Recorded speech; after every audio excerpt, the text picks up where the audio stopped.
m'appelle Aminata, j'ai quitté la France pour entreprendre au Sénégal et aujourd'hui je vais vous expliquer comment mon quotidien a radicalement été amélioré. Je précise que je suis installée sur la petite côte et que quand j'étais en France, j'ai été installée à plusieurs endroits, mais notamment en région parisienne, que j'ai quitté juste avant de venir m'installer. Alors déjà, mon quotidien s'est amélioré au niveau du réveil. Donc là, je me réveille à 6h30. En France, je me réveillais plutôt à 7h, mais bon, ça, c'est pas la grande différence. Mais ce qui est fou, c'est qu'aujourd'hui, je me réveille à 6h30 et avant 9h, j'ai le temps de faire mes publications sur les réseaux sociaux, de m'occuper de ma fille, de la déposer à l'arrêt de bus pour qu'elle aille à l'école, d'aller faire ma séance de sport et de me doucher. Tout ça avant 9h. En France, c'était 7h, réveil en speed, déposer Izzy à l'école et prendre les transports pour aller bosser pour arriver au boulot avant 9h. Donc déjà là, rien que sur ce laps de temps, j'ai gagné au moins 1 heure qui me permet du lundi au vendredi de faire mon sport avant de commencer ma journée. Donc ça, c'est juste énorme pour moi. C'est juste un luxe de fou, quoi. Ensuite, en termes de transport, donc moi, je suis véhiculée. Et c'est mieux quand on est sur la petite côte. Bon, il y a quand même des taxis, il y a des transports en commun, etc. C'est beaucoup moins cher que les transports en commun de France, bien évidemment. Mais voilà, moi je suis véhiculée et contrairement à la région parisienne où j'étais également véhiculée, mais je prenais aussi les transports en commun. Donc les transports en commun, c'était le RER bondé, que ce soit le matin ou le soir. Les retards sur le RER parce que tel et tel problème. Si c'est pas à l'aller, c'est au retour. Enfin, c'était quasiment tous les jours. Et si j'étais en voiture, là, c'était les problèmes pour se garer. Parce que soit les stationnements sont payants et ils sont hyper chers, soit on ne trouve pas de place, tout simplement. Alors que là, j'ai pas toutes ces problématiques-là. Je suis en voiture si j'ai besoin d'aller bosser. Et puis, sinon, les trajets du quotidien, ils sont très courts, 5 minutes, 10 minutes. Pour l'école, pour l'arrêt de bus, pour Isia, pour la récupérer aux activités. Enfin, ça, c'est vraiment une grande révolution aussi dans ma vie. Donc évidemment, le fait d'avoir supprimé quasiment tout ce temps de transport, ça diminue le stress, ça diminue l'énervement et donc ça fait gagner en qualité de vie. Par contre, ici, attention, il faut avoir un bon véhicule parce que l'état des routes n'est pas toujours top. Il peut y avoir des trous sur les routes et tout. Et puis pendant la saison des pluies aussi, l'eau peut stagner en journée. S'il pleut fort pendant un bon moment, ça peut stagner même plusieurs jours. Donc c'est bien d'avoir un bon véhicule. Moi j'ai un pick-up parce que je fais beaucoup de terrain et que du coup c'est un véhicule robuste. Le travail, comme vous le savez, j'étais salariée et je suis maintenant entrepreneur. Quand j'étais salariée, en plus en France, il y a une culture du présentéisme où il faut être au bureau, surtout quand tu es cadre, absolument de 8h à 18h, voire plus. Bon, moi j'arrivais à 9h, je repartais à 17h en général. Bon, après, voilà, ça dépendait parce que tu es obligé d'avoir de la souplesse quand même quand tu es cadre, tu n'es pas soumis à horaire. Donc, ça peut être bien comme ça peut être pas bien du tout. Parce que quand tu as une surcharge de travail, tu ne comptes pas tes heures. En tout cas, bref, tout ça pour dire que j'étais enfermée dans mon bureau de 9h à 17h. Des fois, à midi, je ne sortais même pas parce que je déjeunais sur place. Quand j'avais des rendez-vous extérieurs, soit il faut prendre le métro et c'est une galère, soit il faut prendre la voiture et pareil, c'est une autre galère comme je l'ai expliqué tout à l'heure. Alors que là, je suis entrepreneur, donc je travaille à la maison quand je ne suis pas sur le terrain. Si j'ai des rendez-vous avec les clients, en général c'est dans des hôtels en bord de mer, on sirote un bissap et le cadre il est juste magnifique. Donc ça n'a strictement, la réalité, le quotidien, il n'a strictement rien à voir. Et moi je suis au bureau à la maison, si j'ai envie de faire une sieste, je fais ma sieste. Il n'y a personne qui va me taper sur les doigts parce que j'ai fait une pause. Je gère mon temps comme je le veux. Et bien sûr qu'il y a des contraintes quand on est entrepreneur. C'est une liberté qui peut coûter cher parfois, mais quand même, pour moi, le bénéfice, il n'a rien à voir. Quand tu es salarié, tu as un plafond de verre. Surtout, on sait, pour nous, les enfants d'immigrés, les étrangers, etc., on sait qu'il y a un plafond de verre. Pour les femmes aussi, on sait qu'il y a un plafond de verre. Je ne l'invente pas, il y a des études sociologiques qui ont montré ce phénomène depuis X années et ça ne change pas. Donc à un moment donné, même si tu es cadre et que tu gagnes bien ta vie, même si tu as des compétences et que tu as un potentiel encore énorme à exploser, tu vas avoir du mal en France à exploser ce plafond de verre pour continuer ton évolution.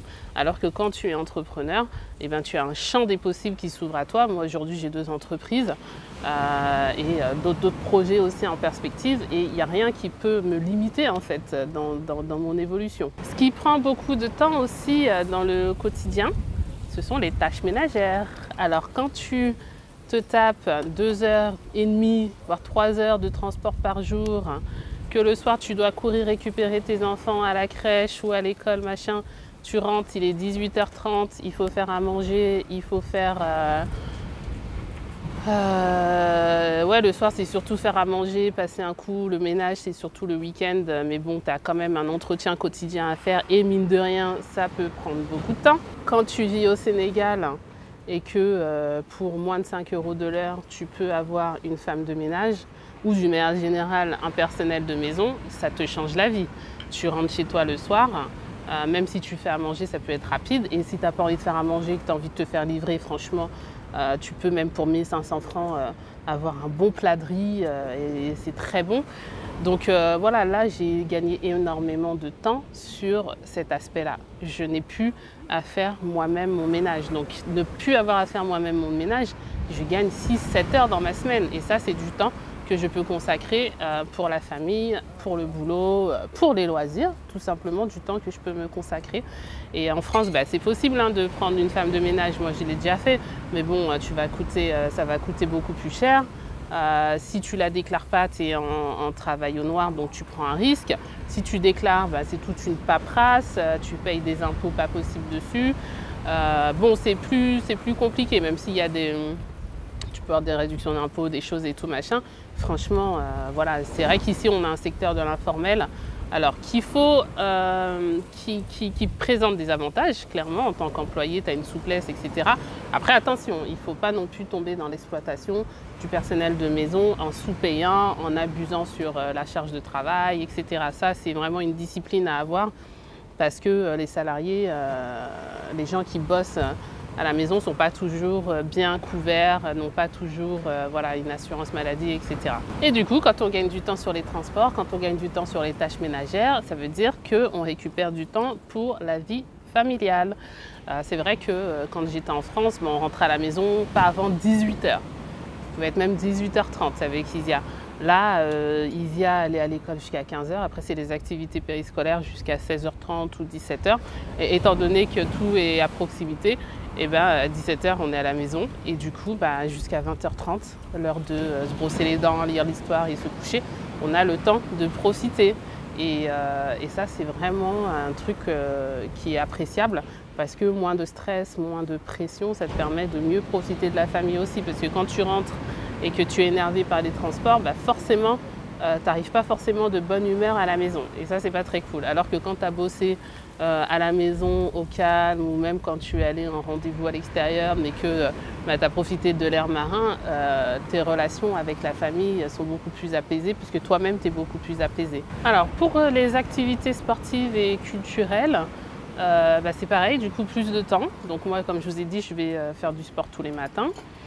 En France, j'avais du mal à être régulière quand je m'inscrivais dans une activité parce que les soirs, il y a des imprévus, le train est en retard, donc après, ça te met en retard.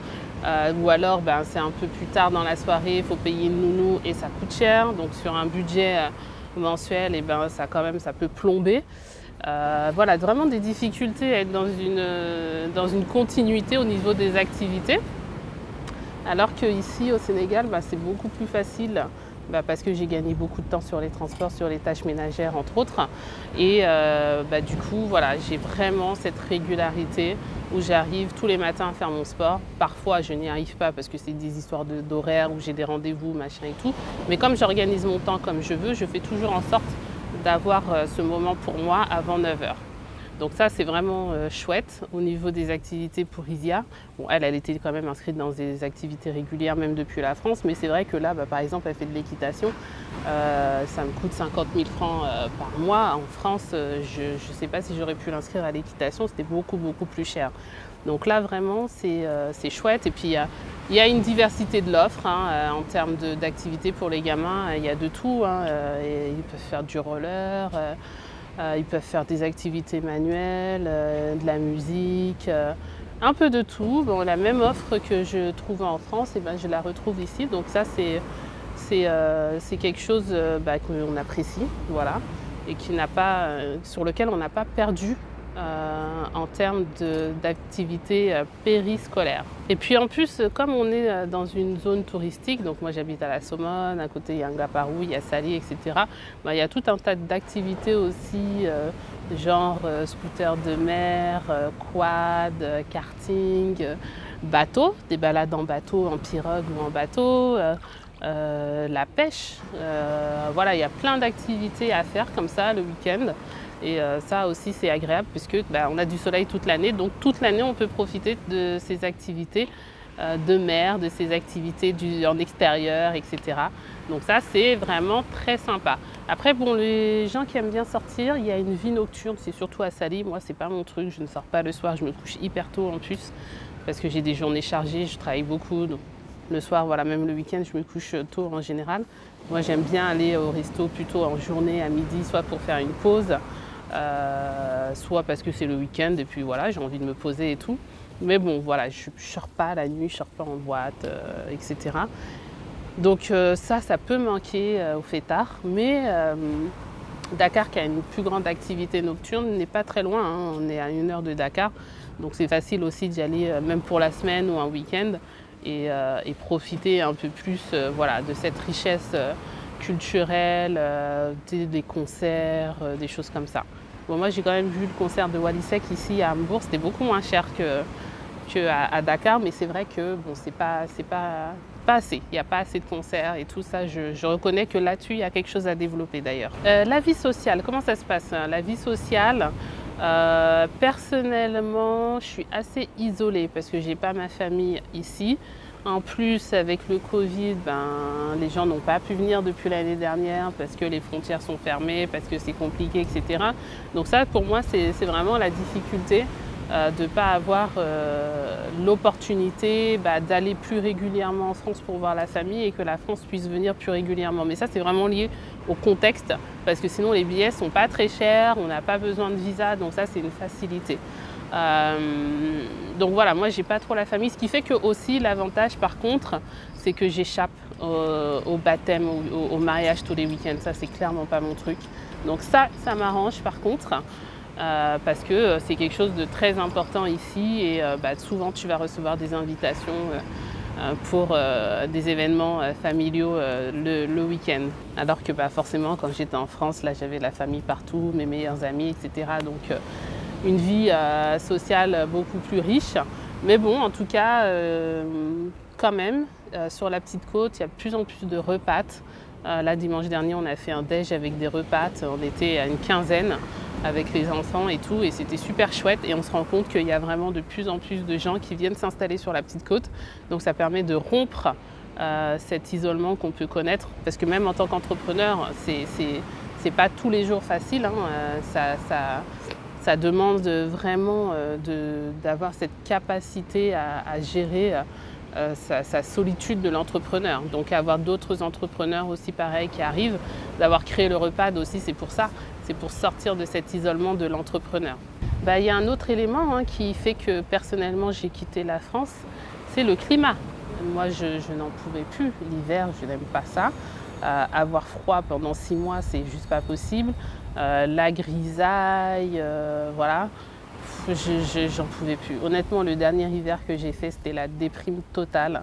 Enfermée dans mon bureau là, avec le ciel gris et tout, c'était juste plus possible. Et du coup, au Sénégal, du soleil pendant 12 mois. Alors oui, il y a la saison des pluies. Pendant la saison des pluies, il y a beaucoup de moustiques en plus. Donc ça, c'est vraiment pas top les moustiques, mais bon. c'est pas comparable en fait. Même quand il pleut, le soleil il revient quelques minutes après. Donc moi vraiment cette vie au soleil toute l'année, être en robe toute l'année au soleil, c'est magnifique, c'est un plaisir de tous les jours. En fait j'apprécie ce truc-là vraiment tous les jours, je ne m'en lasse pas. Et en plus vous savez que le soleil, le climat en tout cas a un impact sur le moral et que quand en France on voit pas assez de soleil, au bout d'un moment on déprime quoi. Le nombre de dépressions, le nombre de déprimes en hiver, enfin, c'est juste révélateur, c'est qu'on n'a pas assez de soleil. Donc venez vivre au soleil et franchement, votre morale en prendra un coup, mais dans le bon sens du terme. Alors avant de finir, un petit mot sur l'aspect relationnel. C'est vrai que quand on quitte la France et qu'on va s'installer en Afrique, on nous met en garde, fais attention, sois pas trop gentil, sinon les gens ils vont te bouffer, etc. etc. Alors c'est vrai, on est au pays de la Teranga, les gens sont super cool, très accueillants, très gentils, toujours prêts à rendre service, il y a une vraie solidarité et tout entre les gens. Après oui c'est vrai, il ne faut pas être trop naïf parce que certaines personnes vont être avec toi uniquement par intérêt. Donc il ne faut pas mettre tout le monde dans le même sac, mais il faut avoir du caractère. Il faut savoir dire non, il faut savoir dire stop, parce que les gens peuvent avoir tendance à être envahissants, ils peuvent avoir tendance à te pousser à bout si tu ne fais pas gaffe. Et du coup, il faut pouvoir remettre les choses à leur place et dire les choses tranquillement. Les Sénégalais ne sont pas forcément des gens qui vont s'énerver, mais en douceur, il faut savoir faire passer les messages. Ça, c'est très, très, très important pour pouvoir se préserver. En tout cas, moi, j'apprécie vraiment la chaleur humaine que je retrouve ici. En France, quand tu dis bonjour aux gens, à des inconnus, ils te regardent de travers, ils se demandent qu'est-ce qu'elle a, celle-là, elle ne doit pas être nette. Quand tu souris, c'est pareil. Alors qu'ici, voilà, il y a vraiment ce contact, cette chaleur humaine et ça, c'est chouette, quoi. Franchement, c'est très appréciable au quotidien. Donc voilà, écoutez, en tout cas, j'ai dit beaucoup de choses sur mon quotidien ici au Sénégal. Vous aurez compris que j'ai gagné énormément en qualité de vie. Pour l'instant, je n'ai pas envie de revenir en France. En plus, le climat actuel, forcément, il ne donne pas envie. C'est vrai qu'ici, on est touché aussi par le corona, mais on a beaucoup moins de contraintes que vous en France. Et donc, ça, c'est quelque chose aussi dont on profite. Parce que voilà, j'étais en France au mois de novembre et je trouve que c'était dur, le climat était vraiment déprimant. Et je suis bien contente d'être rentrée. Et pour l'instant, j'attends que les choses évoluent avant de pouvoir revenir en France. Donc la famille me manque, mais en attendant quand même, je suis ici, je construis ce que j'ai à construire. Et dès que ça ira mieux, je reviendrai en France et j'espère qu'il y a du monde aussi qui pourra venir nous rendre visite ici au Sénégal. Bon, en tout cas, on se retrouve en attendant sur les réseaux sociaux, sur Facebook, sur Instagram, sur notre chaîne YouTube. Vous vous abonnez, vous activez les notifications. Et on a également notre site internet que vous pouvez visiter. À bientôt!